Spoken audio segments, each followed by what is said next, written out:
Ipinagdiwang ng mga Cebuano ang pagkakatanghal sa unang santo mula sa Visayas na si San Pedro Calungsod. May news to go si Alan Domingo ng GMA Cebu.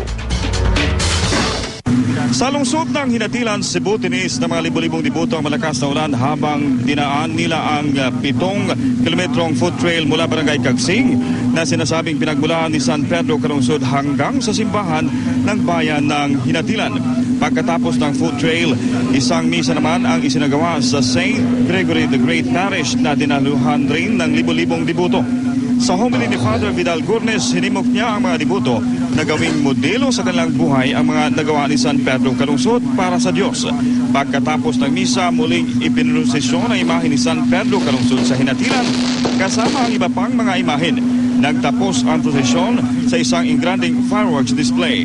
Sa Cebu City, humigit kumulang 10,000 mga diboto ang dumagsa kahapon simula umaga hanggang gabi dito sa Archdiocesan Shrine ni San Pedro Calungsod. Nagpapasalamat si Father Bonnie Olivar, ang officer in charge ng Archdiocesan Shrine, sa mga tao na dumagsa, lalo na yung mga dibotong galing pa sa malalayong lugar. Wala kasing tigil ang pagdagsa ng mga tao para mag-alay ng kanilang mga dasal sa bagong Pilipinong santo.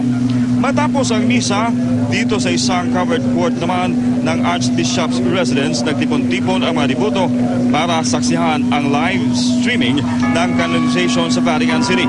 Lahat nakatutok sa inilagay na widescreen ng simbahan.